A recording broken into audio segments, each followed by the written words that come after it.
parler sobriété foncière. Pour cela, donc, on va parler à 3 voix. Trois personnes de l'agence. Il y a à mes côtés donc, Anne Michelet, qui est notre nouvelle géomaticienne et cartographe depuis le mois de juillet. Également Nicolas Chrétien, voilà, qui nous rejoint pour quelques mois à l'agence et qui travaille sur un observatoire du foncier.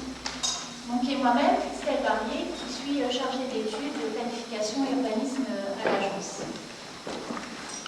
Alors, on va également nous procéder en 3 temps pour la présentation.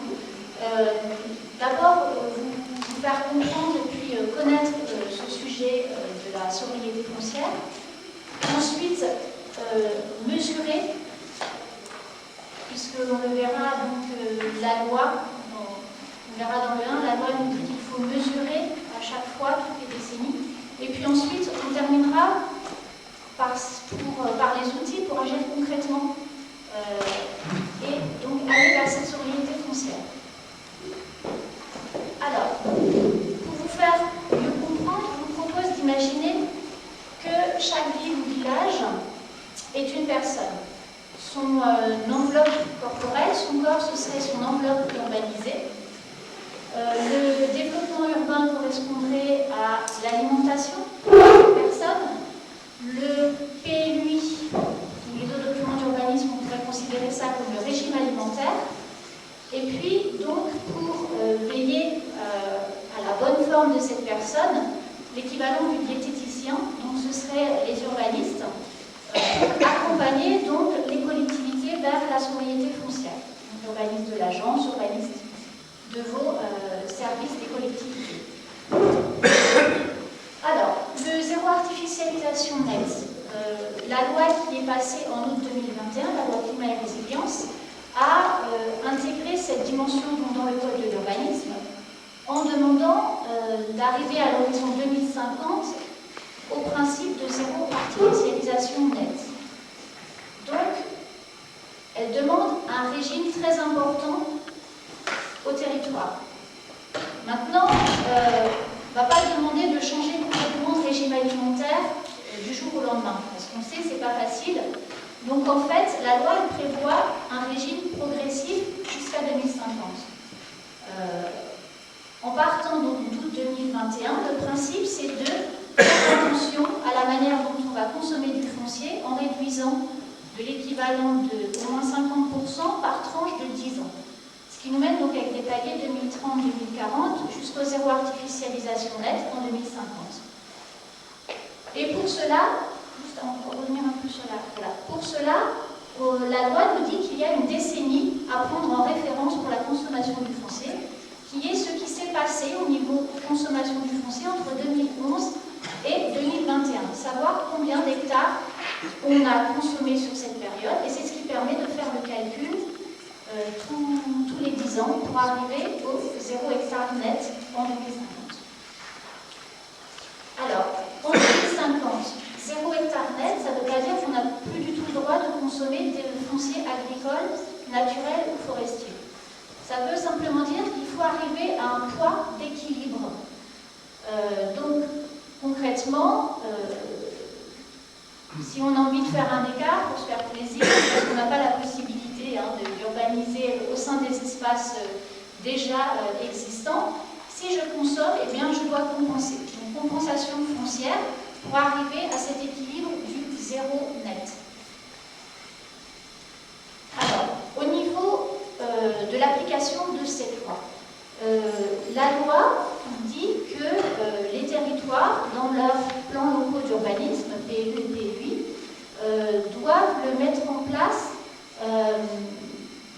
au plus tard à l'horizon 2027.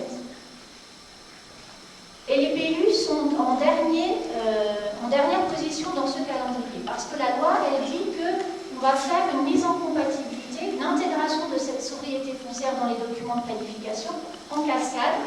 D'abord le schéma régional, avec une instance qui va réunir tous les SCOT pour discuter comment cette sobriété foncière doit se répartir à l'échelle du Grand Est. Les SCOT vont devoir intégrer les objectifs que gradette aura indiqué pour chacun d'eux. Et de la même manière, les PLU, PLU devront intégrer les enveloppes foncières qui ont été repensées dans les SCOT pour mettre en œuvre cette loi de climat et résilience. Donc, il y a ce calendrier, mais ce qui est important de comprendre, c'est que si on veut y arriver, il ne faut pas attendre le dernier moment. Et ça nous suggère d'agir dès maintenant sur la sobriété foncière, parce que la mesure de la conso foncière a déjà commencé. Donc, les outils qu'il nous faudra pour y arriver, c'est des outils d'observation et de mesure de la conso foncière.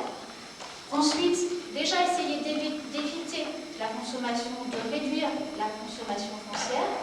Et, en dernier recours, compenser, si on n'arrive pas à faire l'évitement et la réduction. Je vais passer la parole à Anne qui va vous expliquer comment on a mesuré la consommation foncière. Donc la méthode d'analyse de la consommation a été faite à partir des vues aériennes de la couche d'occupation du sol Grand Est à grande échelle et de la couche des bâtiments de l'IGN. En découle une tâche urbaine 2011, une tâche urbaine 2021 et la différence entre ces deux couches, la consommation du foncier 2011-2021 et ce qui nous donne une perspective foncière de calcul 2021-2050. Donc on est arrivé à environ 450 hectares sur toute la M2A, avec environ 45 hectares par an en rythme moyen. Donc on a la répartition de tout ce qui est équipement, infrastructure, activité, le bâti agricole et l'habitat. Donc il y a une grande partie d'habitat, une grande partie d'activité, une petite partie étant les bâtis agricoles. Les données sont provisoires mais déjà affinées, elles s'affinent au fur et à mesure du temps, on arrive vraiment à un résultat plus fin.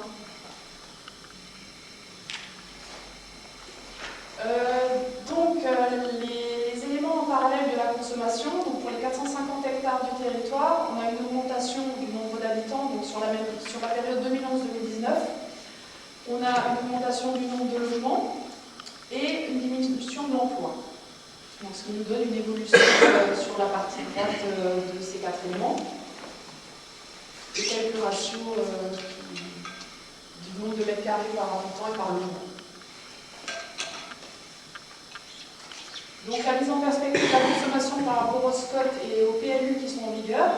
Donc en bas, on a la consommation programmée dans le SCOT, donc qui est de 475 hectares maximum, c'est-à-dire 34 hectares par an. La consommation inscrite dans les PLU communaux, c'est environ 1300 hectares maximum. Et on a en haut donc, la partie 2011-2021 qui est de 450 hectares et la diminution des 50% sur 2021-2030, 2031-2040 et 2041-2050. Donc on passe à 225 hectares pour la première décennie, 112 hectares ensuite et 56 hectares, ce qui nous fait en tout à peu près 400 hectares à consommer sur 2021-2050.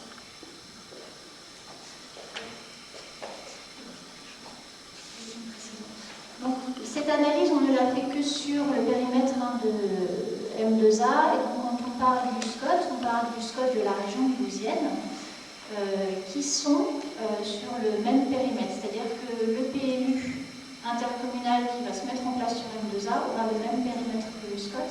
C'est pour ça qu'on décline le même nombre d'hectares à distribuer. Par contre, selon le territoire dont vous dépendez, en général, vous avez un SCOT qui est plus large que votre PLU intercommunal, vous n'avez peut-être pas de PLU intercommunal, donc l'exercice est moins évident sur les autres territoires.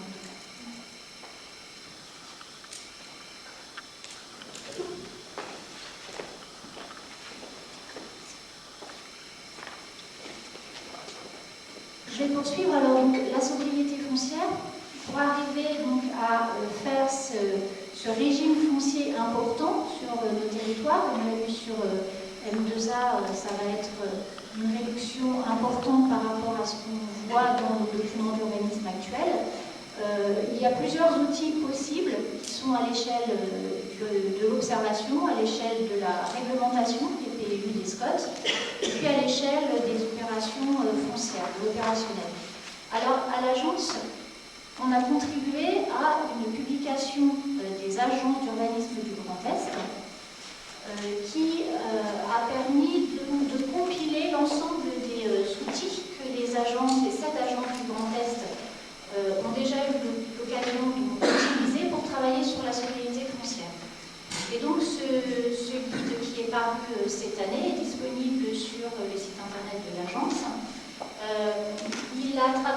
classant les outils selon les 4 leviers qui permettent d'accompagner la sobriété foncière, la mobilisation des logements vacants, le fait d'accompagner la mutation des friches, le fait de densifier les bâtiments existants et, dernier levier, donc travailler sur ce qu'on appelle les dents creuses, donc les petits interstices urbains qui restent non bâtis pour savoir s'il faut ou les urbaniser ou les préserver.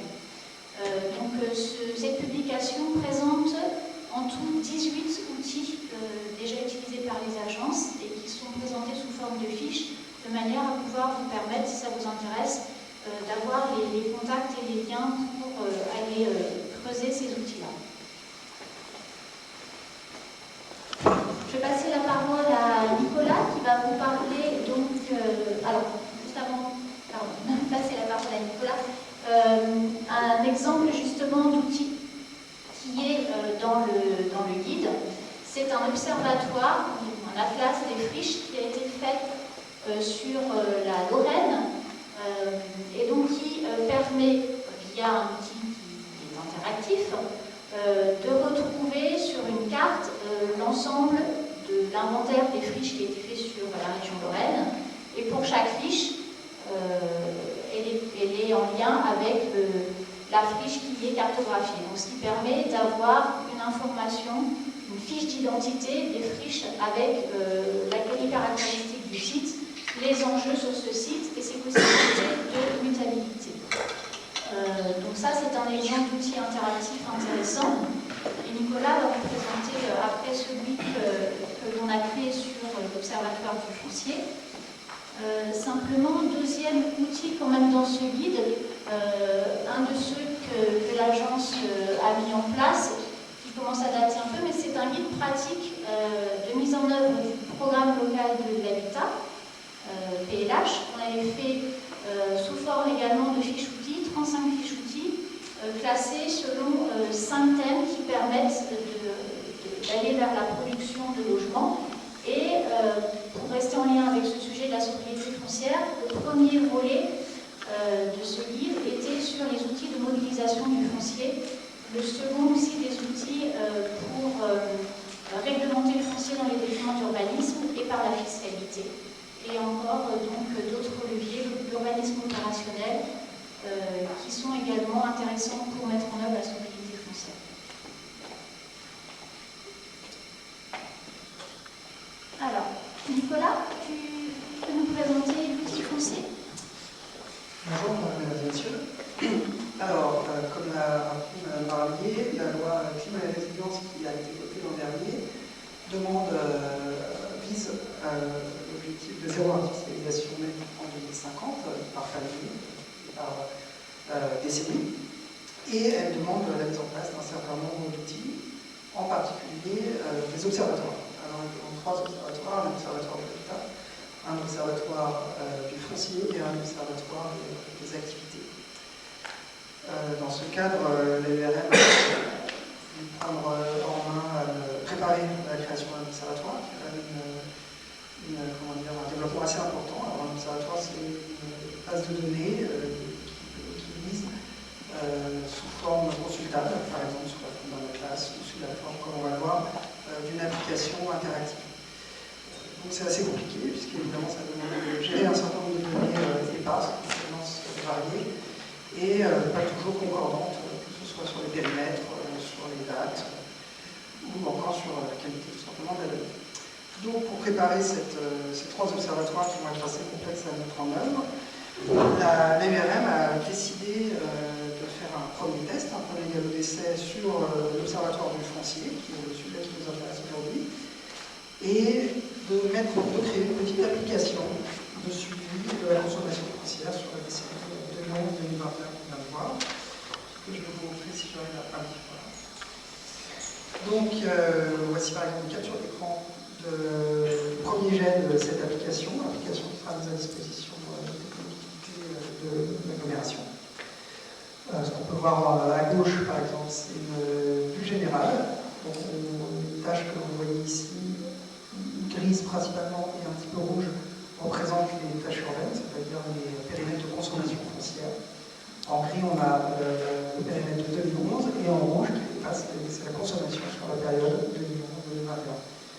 L'intérêt de cet outil sera d'être un outil didactique, un outil de consultation des données, mais aussi un outil de coopération avec les collectivités. Et pour ce faire, nous avons proposé une dimension interactive à cet outil qui consiste à, comme vous allez pouvoir le voir ici, à ajuster les informations, à apporter des informations de la part des utilisateurs, c'est-à-dire les services évalués. Donc ici, par exemple, c'est ah, mais pardon, excusez-moi.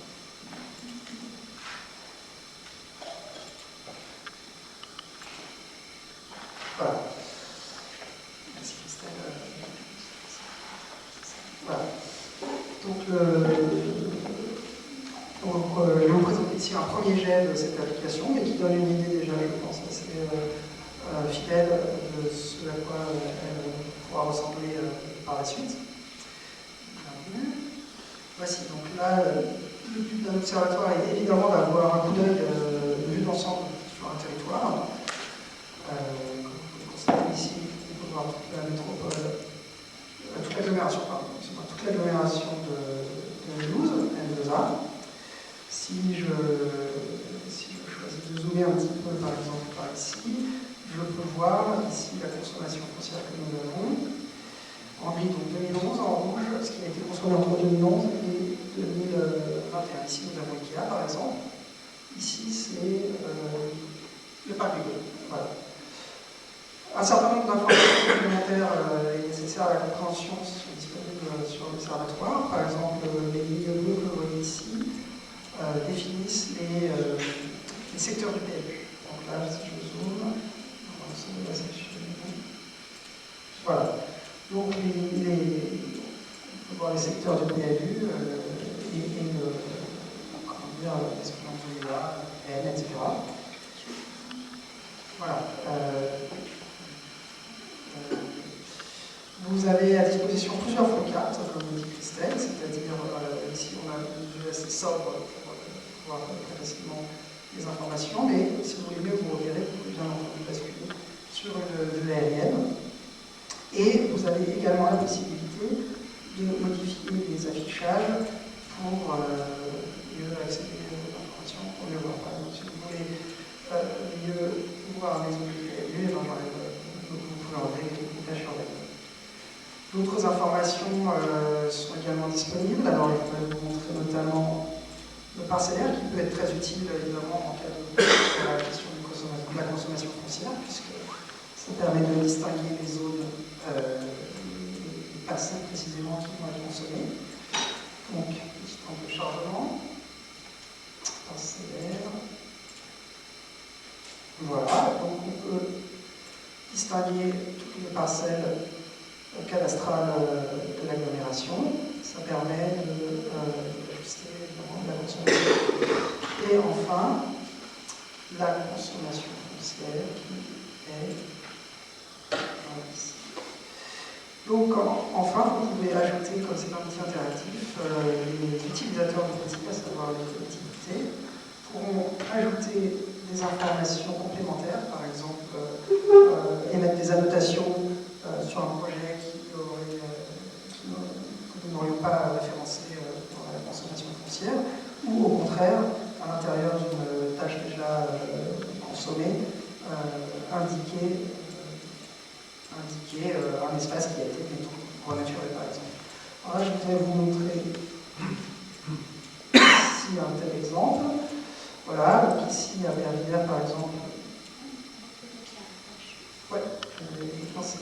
Voilà. Donc ici, vous voyez, nous sommes à Bervillers, nous avons un village, et puis, un exemple, on pourrait dire que par exemple, en 2011, voici la tâche urbaine, c'est ce qui était consommé en 2011, c'est ce qui était consommé ici en 2021, et puis ici, on voit que par exemple, on a de l'extension de Bervillers. Alors, c'est pas le bon exemple pour la consommation foncière, mais admettons que c'est un exemple ici. Et voilà, on peut ajouter ici des notes pour indiquer que nous avons ici des observations. Donc voici le légaliser sa parcelle, ça a été enregistré auprès de la commune de Verviers, etc. Donc cette couche ici sera interactive grâce à un outil de création de polygones, de parcelles, si vous voulez. Donc par exemple, prenons un exemple qui est plus en phase avec la consommation foncière, disons que alors, le chargement est dû à la connexion Internet, c'est pour ça qu'il peut y avoir des délais. Alors, mettons que par exemple, nous sommes toujours ici à Verviers et que cette parcelle a été renaturée. Il y a eu, la maison a été démolie et on a replanté, on a remis de la pleine terre. Alors, je peux ici créer, indiquer sur cette parcelle, voilà. Où est un changement, j'indique comme modification foncière, renaturation, opération, je ne vais pas tout remplir le CCCDD, nom de l'opération, référence du dossier, etc. Une fois que j'ai créé mes informations complémentaires avec cette couche interactive, elles sont intégrées directement dans l'observatoire et la URM derrière fait un travail de traitement pour classifier, vérifier, croiser avec les différentes collectivités et obtenir des informations complémentaires si nécessaire.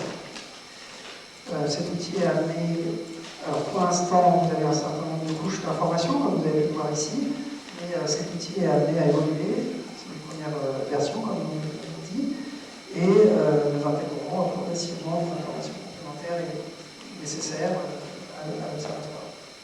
Le but étant bien sûr de pouvoir faire un suivi aussi précis que possible et surtout aussi près du temps d'opération réel de l'évolution foncière de l'agglomération. C'est une question, je ne sais pas si c'est ça. Une petite précision avant, puis après je vous laisse poser la question.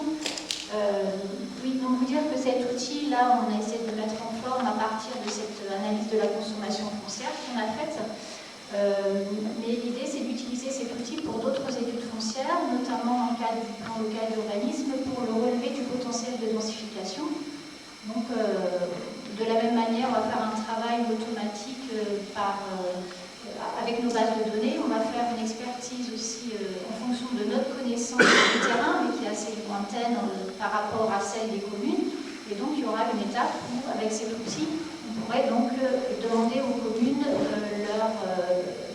leur avis, leurs observations sur le potentiel que l'on a relevé. Tout ça, ça nous aidera à avoir une vision plus claire du cadre foncier dans lequel on peut construire le plan local d'urbanisme. On va passer aux questions. Oui, c'était juste une petite question de détail. Quand vous dites que ça sera interactif, les communes pourront changer l'état d'une parcelle, c'est forcément la parcelle entière qui devra basculer de nature, ou ça peut être une partie, ou ça peut être un polygone plus petit. Vous pouvez dessiner le polygone qui vous convient, et puis c'est plutôt une indication dans un premier temps. À mon avis, ça nous permet de localiser. Dans un second temps, l'emprise exacte du projet ou de l'opération ou de la renaturation sera vérifiée et sera intégrée avec des coordonnées géographiques plus précises. C'est plutôt un outil pour vraiment indiquer le périmètre de l'opération, mais ce n'est pas un outil topographique à proprement parler. Ce n'est pas un outil qui va définir directement un classement de zone, ce n'est pas ce qu'on demande, c'est simplement une expertise sur la connaissance de l'état du foncier actuel, l'état passé, donc est-ce qu'il a bien été consommé dans cette période et pour quelle destination, et aussi celui qui pourrait être amené à évoluer dans les prochaines décennies, donc le potentiel futur de densification. Oui, je vous écoute. Caroline Delettre, à la ville de Colmar. J'ai une question sur la méthodologie d'élaboration de la tâche urbaine de Nyon, c'est 2021. J'ai vu donc dans la diapo que vous avez présenté avant, vous avez utilisé l'occupation du sol à grande échelle, donc 2019, et couche bâtiment d'hygiène, c'est pour prendre en compte l'évolution entre 2019 et 2021. Voilà, c'est exactement l'idée, puisqu'on a calé le calcul de la consommation foncière sur la période 2011-2021, mais les dates de l'OSCGE Grand Est n'étaient pas celles-ci, puisque c'est en réalité 2007-2018, les dates de prise de photos et d'analyse du sol. Donc on a en effet ajusté les deux extrémités avec le calcul en partant des tables de l'IGN, de l'occupation bâtie, VDDO. D'accord. Et en essayant de respecter la nomenclature qui a été définie dans les décrets de la loi Vous parlez des 8 postes d'occupation du sol? Oui. Oui, alors pour l'instant, comme vous avez vu, on a simplement la tâche urbaine, donc le périmètre. Et là, dans un second temps, on est en train d'élaborer la qualification de l'extension. Donc on va en effet... Voilà, pour l'instant, comme vous l'avez vu, on l'a fait au niveau de 5 ans, c'est ça? Oui, on a fait habitat, infrastructure, équipement, activité et ce qui est petite construction agricole. Inclus dans la tâche urbaine, c'est ça? Ce qui est devenu, oui, ce qui a été construit construit et aménagé ou artificialisé entre 2011 et 2021. L'extension en fait sur la période. D'accord, merci. Allez-y. Oui, une question et une remarque. La remarque, c'est que c'était tout à fait intéressant de voir en fait le parallèle que vous avez fait entre la consommation d'espace et la création d'emplois. Donc c'est une question aussi qu'on peut se poser. Et la mobilisation de surface pour des grands ensembles, je parle d'activité là, et finalement assez peu créateurs d'emplois. Donc ça peut amener aussi une réflexion sur la manière de remplir les espaces encore disponibles. Ma question porte plutôt sur le calcul de cette consommation d'espace. Qu'en est-il de la production locale d'énergie? Est-ce qu'elle est elle-même soumise à cette même règle, et notamment sur par exemple, des terrains dégradés? Est-ce qu'il y a là, à l'heure où on cherche l'économie énergétique, est-ce qu'il y a là une approche un peu différente, où on est soumis exactement au même calcul? Production locale d'énergie, c'est-à-dire l'énergie dépensée au cours de Non, l'extension? je pense plutôt à des unités de production d'énergie type Photovoltaïque, exactement, c'est ce qu'il y a sur notre sur sol dégradé territoire. ou ce genre de choses. Oui, alors sur le territoire, les projets qui se sont faits sur des terrains qui étaient déjà artificialisés, qui étaient des friches minières, donc qui n'avaient pas été renaturées avant, donc ça n'est pas considéré comme de la consommation foncière. On est sur du renouvellement d'espaces artificialisés. Ou alors ça s'est fait donc, sur des bâtiments comme du côté de l'Orient. Alors pourquoi aussi ça s'est fait comme ça? Parce qu'on a le SCOT de la région mulhousienne qui définit comme objectif donc, de pouvoir favoriser le développement des énergies renouvelables, mais à la condition de ne pas impacter la biodiversité, enfin l'environnement au sens de ne pas consommer d'espace agricole et ne pas consommer d'espace milieu naturel, habitat naturel tel qu'on l'entend, donc de le faire sur des friches. Donc normalement, le SCOT n'est pas prévu qu'il évolue sur ce point-là, de toute façon ça n'irait pas dans le sens de la loi.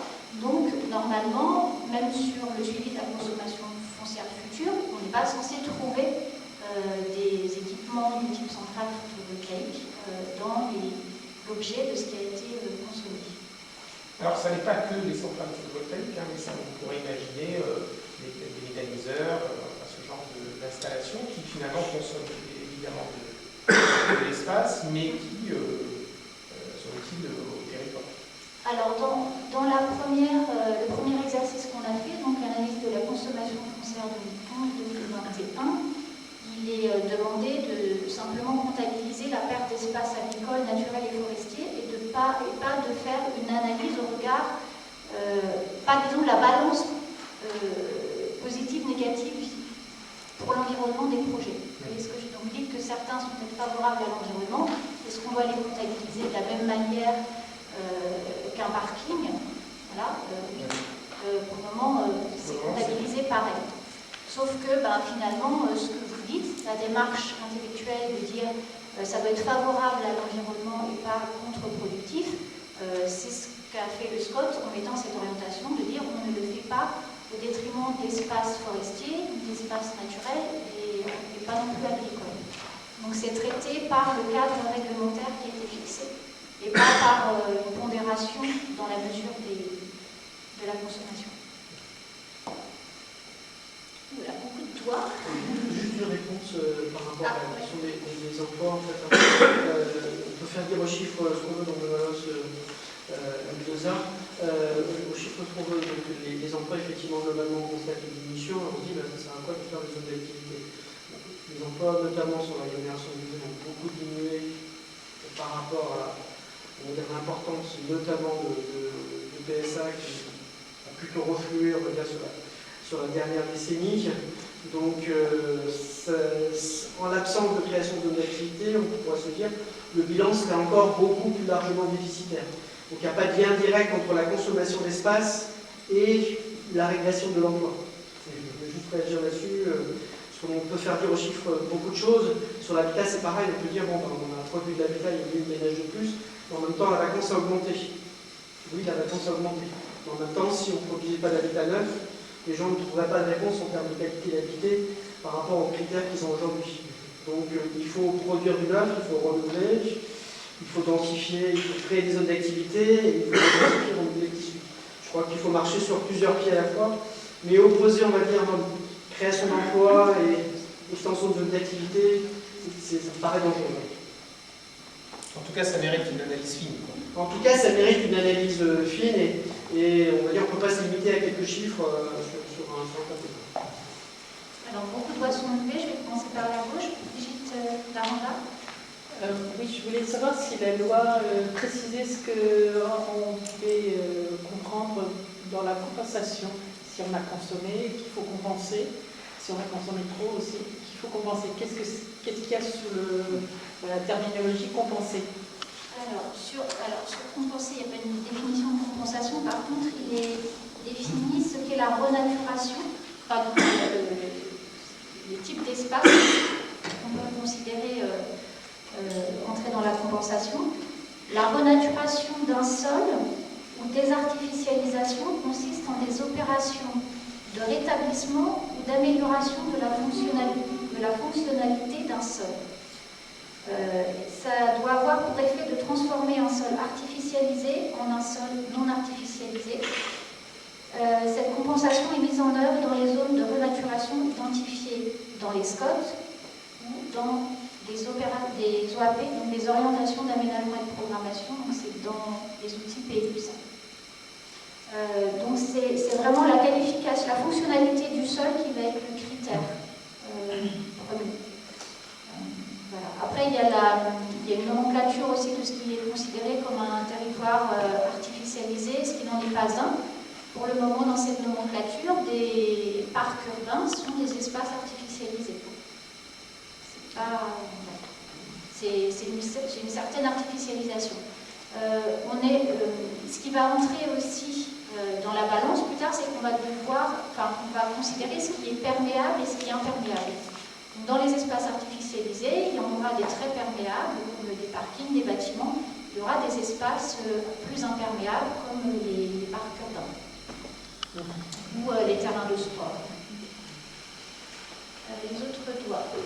Madame? Moi, je voudrais formuler deux remarques. Premièrement, je rejoins les personnes qui parlaient de comparer les emplois et les habitations. Nous, dans notre zone frontalière, on a énormément d'argent qui achètent des maisons, donc ça ne fait pas d'enfants. Donc c'est très difficile de faire le parallèle. Et d'autre part, je voudrais savoir si dans vos perspectives, vous tenez compte du PPRT et des OIC et des autres qui sont notre quotidien. Alors, en tenir compte, vous voulez dire dans la définition de futures zones de développement ou dans la densification? Plus se développer du sud parce qu'elles sont gérées par les PPRT. Donc après, c'est très difficile de densifier sur les surfaces terrestres. Oui, alors on va mettre en place une méthode pour analyser le potentiel de densification qui est Louis de Mendoza. Mais pour en avoir déjà fait à l'échelle communale, on fait entrer différents critères pour juger des terrains. Et si un terrain apparaît libre comme ça sur un plan, mais il est concerné par un périmètre qui réduit sa constructibilité, comme le périmètre Céveso, ou un périmètre lié à un risque d'inondation, à ce moment-là, on va le qualifier de non favorable à l'urbanisation. Ce qui veut dire que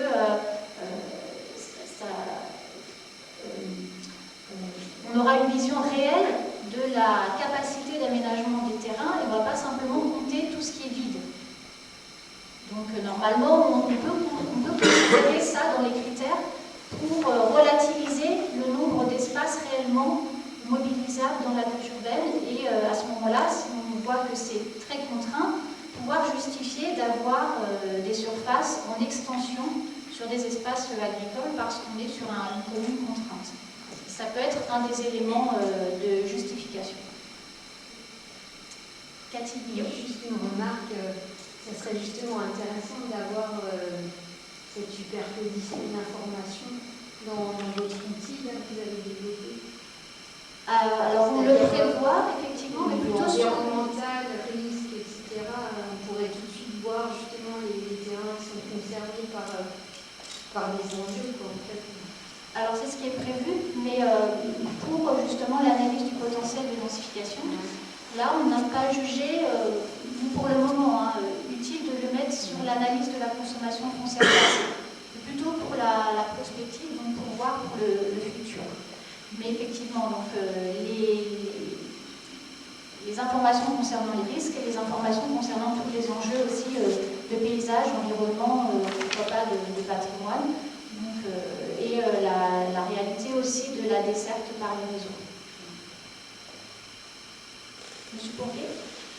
Oui, je pense qu'il y a du travail de réflexion collective sur affiner certains éléments, sur la notion même d'artificialisation, de sol déjà artificialisé, vous l'avez déjà partiellement évoqué, parce qu'on a plusieurs registres. On a le registre de la circulation de l'eau, sol imperméable où l'eau va dans les stations d'épuration versus sol perméable où l'eau recharge les nappes phréatiques.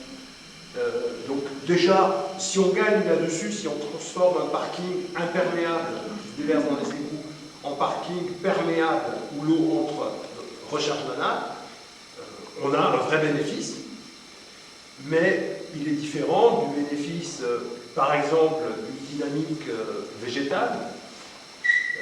Est-ce qu'il y a de la croissance végétale? Est-ce qu'il y a de la végétation? Est-ce qu'il y a de la fixation de carbone dans le sol via la végétation? Et encore différent d'un registre de biodiversité.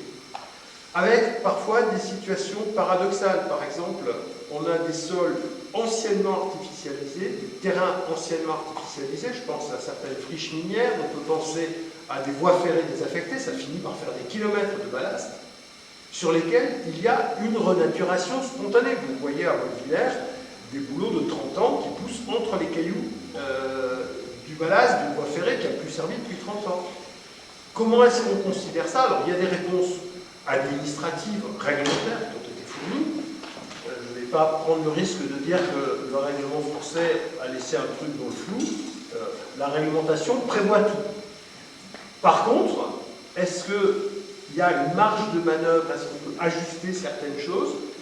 Et puis après, ça va poser la question de la compensation renaturée, à quel prix et pour quel bénéfice? Justement, une voie ferrée qui s'est spontanément renaturée, on pourrait imaginer qu'un comptable pas très versé en environnement dise: ah ben on va faire de la renaturation là-dessus, donc il va couper des bouleaux, il va planter autre chose, et il va dire j'ai renaturé, donc j'ai gagné la permission de faire autre chose ailleurs. Ça pourrait être un effet pervers. Et quand je dis ça pourrait, dans des zones où il y a une pression foncière sans commune mesure avec l'agglomération mulhousienne, je pense par exemple à la Côte d'Azur, il y a déjà des gens qui sont en train de faire ce genre de truc. De gratter sur de la renaturation fictive pour essayer de dire bah, j'ai compensé, donc j'ai le droit de déboiser encore. Voilà. Donc il faudra une vigilance appuyée sur le terrain et sur une connaissance fine du terrain, ce qui va renvoyer évidemment à l'expertise locale des élus locaux et des associations. Et sur la biodiversité, il y a un atlas de la biodiversité qui est pas sur M2A, qui a été réalisé et qui doit encore être exploité, mais qui pourra servir de support à la connaissance locale dont vous parlez, qui peut être utile pour prendre certaines décisions après en fonction des espaces utiles à envisager, parce que là on a souvent aussi une comptabilité de ce qui va être urbanisé, mais ce que nous laisse entendre aussi la loi, c'est qu'on a intérêt à avoir une comptabilité de ce qui peut être l'objet, enfin des sites qui peuvent faire l'objet d'une amélioration, de renaturation, donc d'avoir des gisements de compensation, et pas que des gisements d'urbanisation. Oui. Et donc, mais là aussi, vous parlez de biodiversité actuellement, et c'est peut-être paradoxal, en tout cas, tout le monde n'est pas forcément sensible à ça, mais il y a des zones qui, de notre point de vue d'usagers ordinaires, paraissent terriblement artificialisées et dégradées, qui sont en fait des hotspots de biodiversité avec des tas d'espèces extrêmement intéressantes. Je pense par exemple à certains fonds de gravières désaffectés. Bon, les gravières, on ne considère pas ça comme un hotspot d'espace naturel. Il peut y avoir des dizaines d'orchidées, de papillons, de coléoptères extrêmement précieux, extrêmement rares, qui s'y développent. Donc, il est nécessaire d'avoir vraiment une vision très diversifiée et très fine de ce genre de choses. Vous avez raison. Parce que la nomenclature ne fait pas tout. Ce qui a été artificialisé, effectivement, d'un point de vue comptable, par la loi, peut être réurbanisé sans se poser de questions, mais il y a toujours à évaluer quand même les incidences sur l'environnement, qu'on soit d'un projet, qu'on soit sur un site déjà urbanisé ou naturel. Alors, monsieur au milieu. Oui, il y a quand même quelque chose que je trouve un peu étrange avec ce mécanisme de compensation et de renaturation des sites. C'est que les communes qui potentiellement ont été très vertueuses en termes de renaturation, finalement, bénéficieront peu de gisements pour renaturer et donc vont payer un peu le prix en fait, de cette bonne conduite. Donc on a l'impression que les mauvais élèves derrière seront les bons élèves de demain et à l'inverse, voilà, donc c'est vrai que ça pose problème, il n'y a pas de rétroactivité dans le fait d'avoir été un bon élève en termes par exemple de renaturation des sites. Alors, vous avez raison d'un point de vue comptable, on va dire.